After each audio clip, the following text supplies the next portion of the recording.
Hey everyone, Justin here from the heart of Urchins.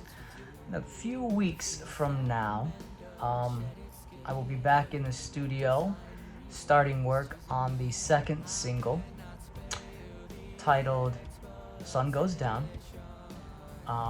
for this new music project.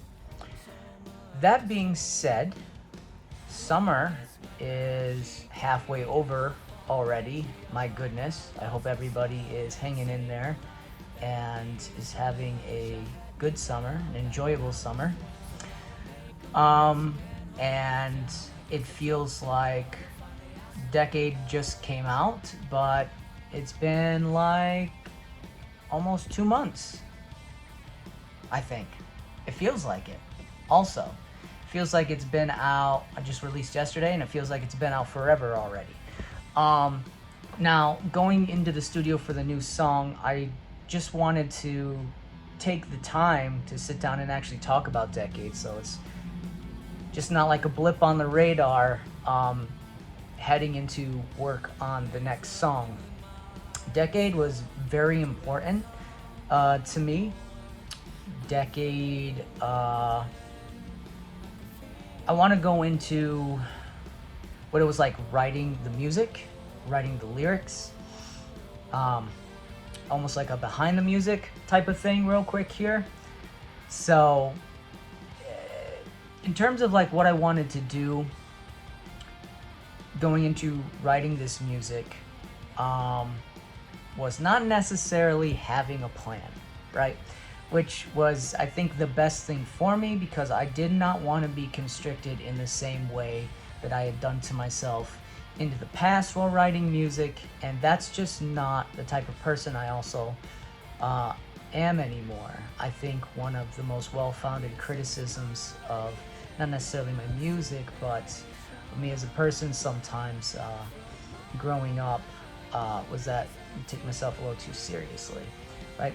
And that can be conveyed sometimes in my music writing, being a little bit too rigid. And I want to do less of that. I want to be able to just write music that I think is fun, but I also write from a very, I don't want to say prideful, but I write from a place where, like, when I write music, I want to put out something that I am happy with, that I crafted. And most of the time, lyrically, that can sometimes be conveyed as a mission statement. Like, what am I trying to say in this song?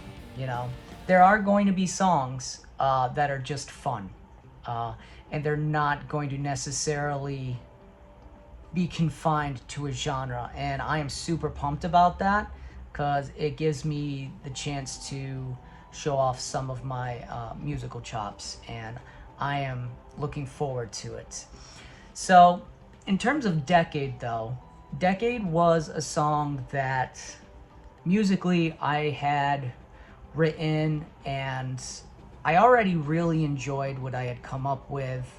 It was almost like a prog, a little bit more of a prog take on a rock song. And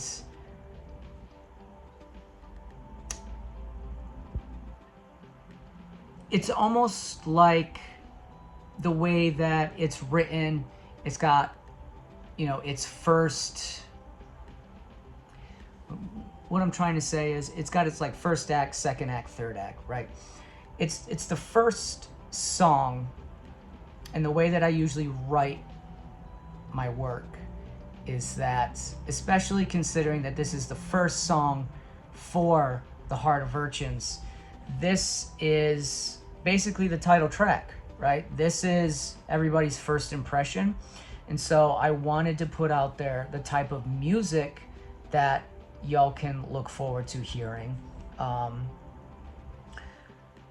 And I didn't think there was a better way to do that than to have this great song that has a lot of drive to it, is not just a rock song, but has a bit more prog to it, which I'm prone to like just having a lot of interest in creating. I'm not the most prog guy. You're not gonna get math core out of me. That's for sure. Or any Tool songs, but you know, I do my best in my limited musical capacity to write songs that I'm happy with.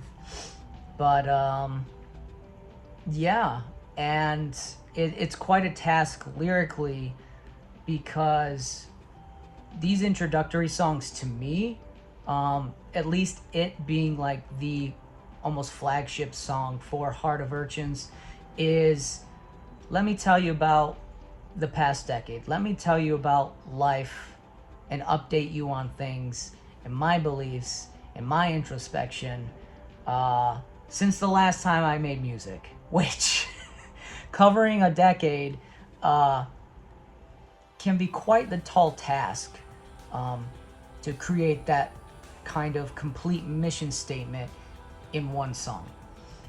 Musically, I was really happy with how it came out. The beginning with the piano, which was done by Tim Lynch at the recording company, came out great. That's exactly how I wanted it. And then right into that really drivey first verse, and heading into the break, or I guess the pre-chorus or break, however you want to see it. I love writing pre-choruses where like you're not just using chords, but you're breaking down the chords into a lead and making that progression lead into the next section. I absolutely think that's an art. Of course, everything is based around chord progressions, but it's just something that I really enjoy doing. And there are multiple things that like influences that you won't be able to pick up on, maybe even if I were to tell you where my influences are. My desire for those leads into the next section of the song comes from Boys Night Out. Absolutely wizard in terms of music, in my opinion. And then we just kind of stop, right? And we just drop right into the chorus, which I don't want to say that it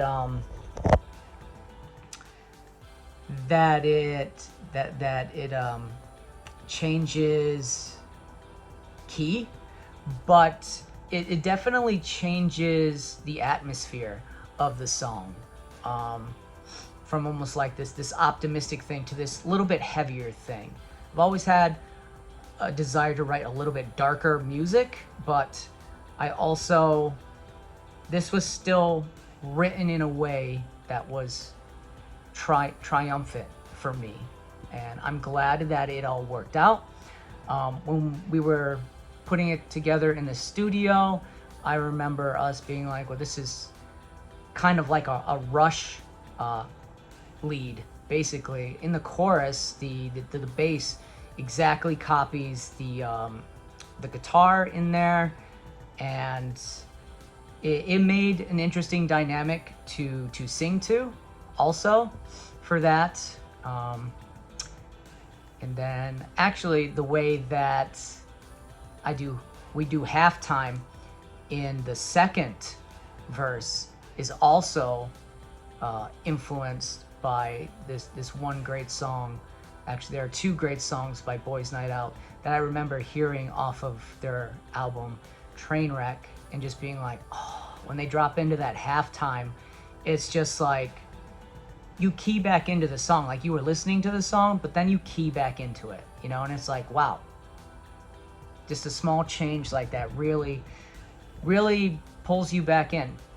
So I was really happy with that, and I'm just overall thrilled with the way that the song came out musically. There are certain things when writing the music to the song that did not come together all at once. I had pretty much the entire song written before going into the studio. One of the last things I wrote before going into the studio was the solo.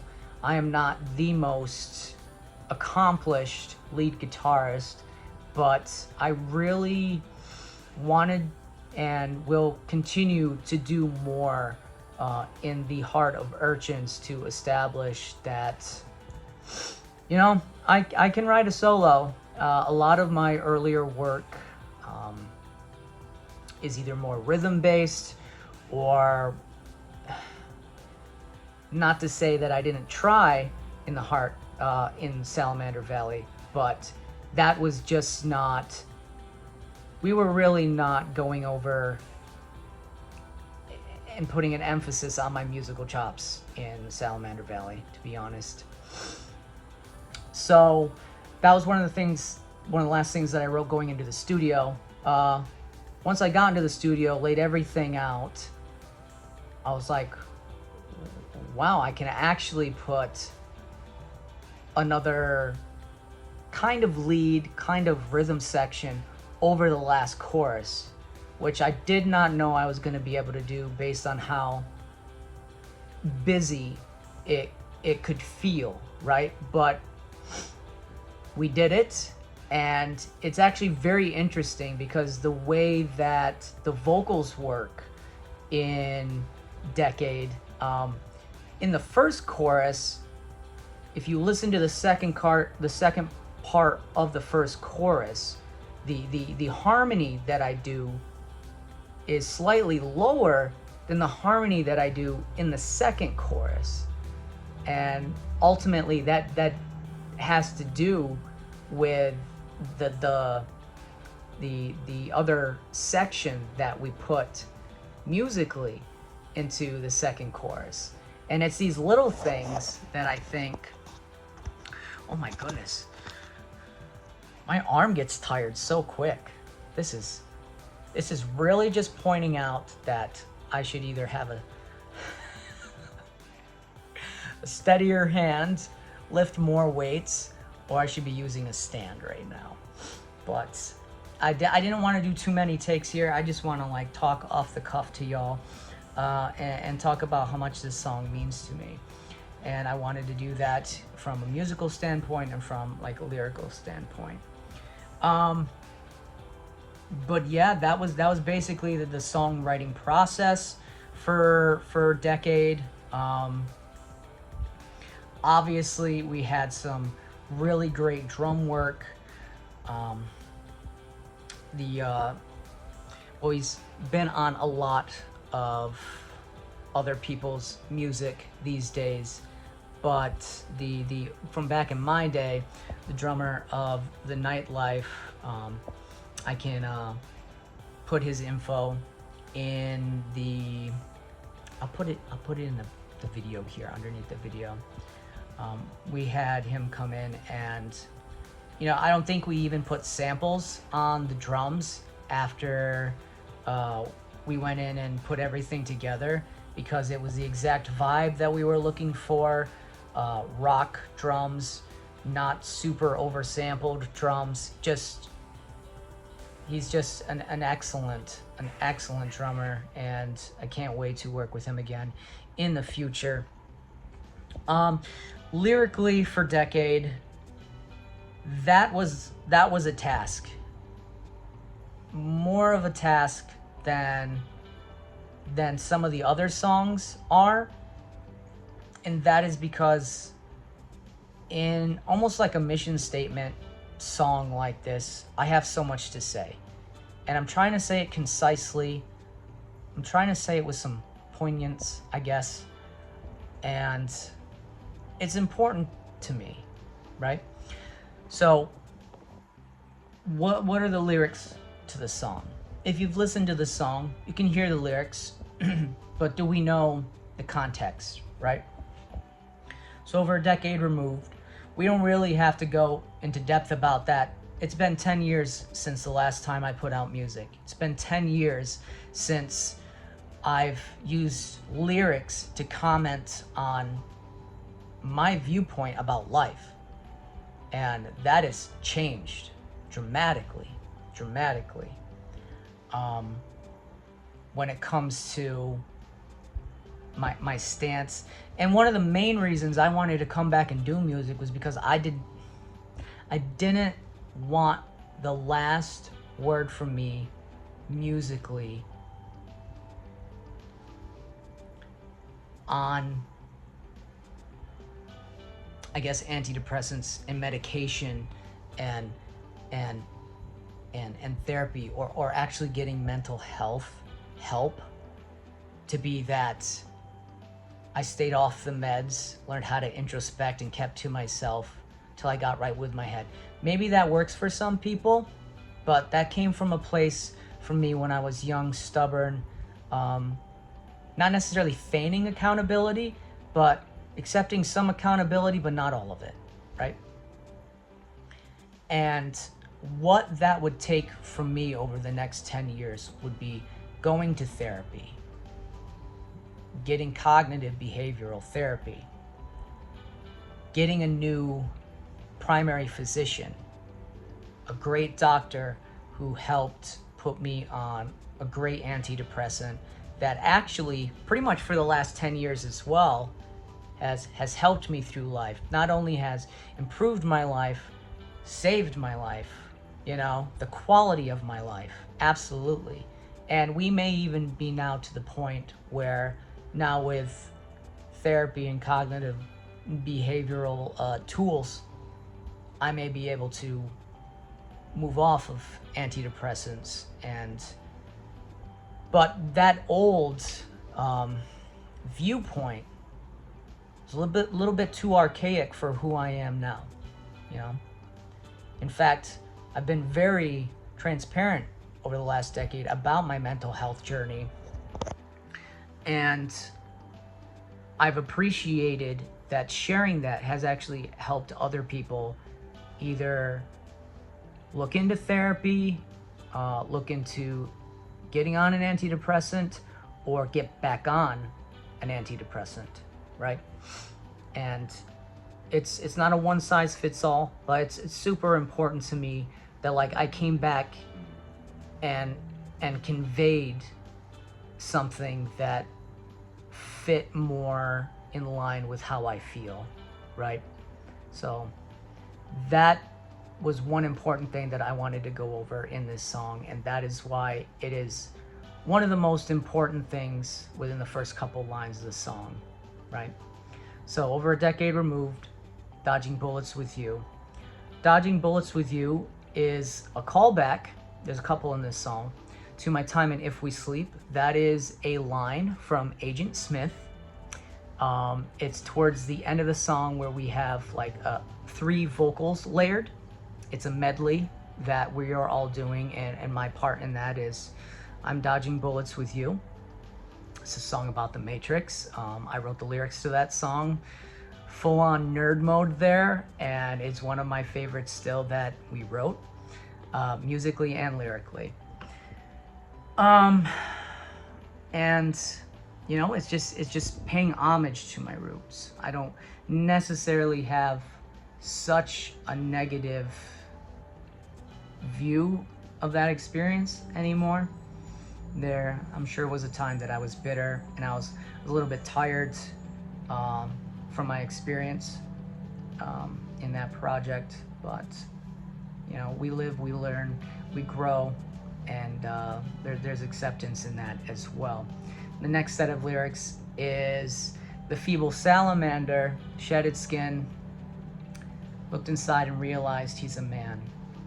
Of course, after If We Sleep, I had begun my solo career as a Salamander Valley, right? And I dipped my toes into R&B, a little bit of, I guess, what we would call rap, but it was more R&B based, I guess. And though I'm proud of some of that work, and it wasn't necessarily disingenuous, I feel like the salamander metaphor in the new song is a fitting one, because I was striving to redefine myself. I was striving to not shed an image, not only shed an image, but create a new one, right? But I don't necessarily know if that's who I really was, right? This project is so much more in line with who I really am, and less about the optics and more about writing music and trying to have some fun. You know what I mean? I'm not a young guy anymore. This is mainly for fun, and if anything awesome happens, that is just a byproduct. That is just a byproduct. So obviously we go into not being able to spare the exposition because so much has changed, and my goodness, hasn't it? I lost my grandmother, the single most influential person in my entire life, and I miss her dearly. I think we can all relate in some way to a great loss of a foundational person in our lives, and may we all be so fortunate to have somebody that we care about like that, and that we carry that grief as a sign of love, everlasting love for that person. But some days it's very hard still. Some days it's very hard. And she was the matriarch. You know, a lot of families have that figurehead where once they depart, the family kind of goes its own way. And our family did that, and that's okay, because we have the opportunity after that to kind of make our own family if we are also fortunate enough to do so. And then comes my statement about, you know, going to therapy and actually getting on meds and how they saved my life, right?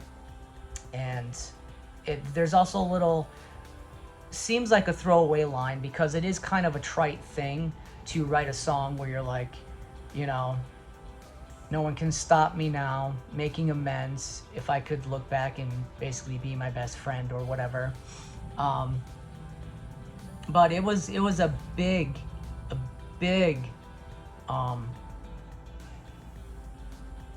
growth point for me in therapy,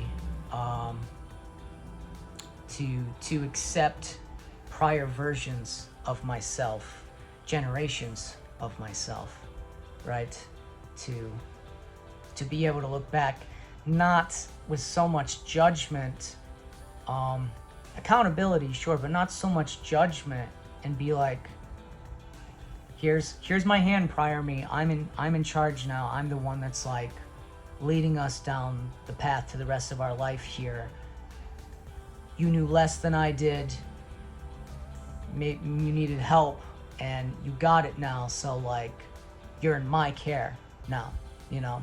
And that almost makes me tear up as much as thinking about my grandmother. So like, this song, it's like 3 or 4 minutes to people, but it is just so impactful for me as an artist and a human being. Singing the chorus is just an emancipation, not only from like my peers, right? Maybe back in the day when I had more musical peers, I felt maybe there was pressure to succeed, but now it's just me, right? And even back then, it was mostly me. So it's really, the chorus is about an emancipation from my own expectations about what I'm writing, and playing a little bit more loosey-goosey and just having fun and not being so serious. So that's where the whole "there's no killing myself to write a song anymore" comes in. I can feel it in me, right? And I mean, the second verse is also important, but a lot of the major points are hit in the first verse, and the second verse just really knocks it home. You know, it's my emancipation from all my worries and fears. I loved writing this short chop section where it's like pulling out thorns from my heart and making room to heal. The idea, the poetry behind pulling out the thorns of your heart. Once I heard about it, and I heard about it through like a Senses Fail song. And that Senses Fail song, Senses Fail has been so important to me throughout my life, but like it's almost to the point where like I had them through some of the hardest times of my life that like I can't really listen to the old stuff anymore. But Buddy's own journey in his self-discovery and self-acceptance, there is a song where he talks about pulling the thorns from your heart. And I looked into that and what that was about, and how when there's trauma, you know, this is a metaphor, of course. When there's trauma, sometimes not necessarily undoing, but doing the work to fix that trauma, pulling the thorn out, is just as painful, if not more, than the actual trauma. But it's an important step in healing. And that is probably the most important section in the second verse. So these lyrics are very important to me. The music was important for me to lay the groundwork for what people who are listening should expect from me in the future. And I very much look forward to writing tons more music over the next couple of years, and just seeing where it goes. And anybody who's sitting through like this 30-minute video here of me going over like a 4-minute song, I commend you and I thank you very much. And also I appreciate if you are one of the listeners to Decade, which you can find on all streaming platforms, including Spotify, which is what I mainly use. And keep a lookout for some video updates in the future as I head back into the studio to work on the next track, Sun Goes Down. So have a good day, everybody, and please be well.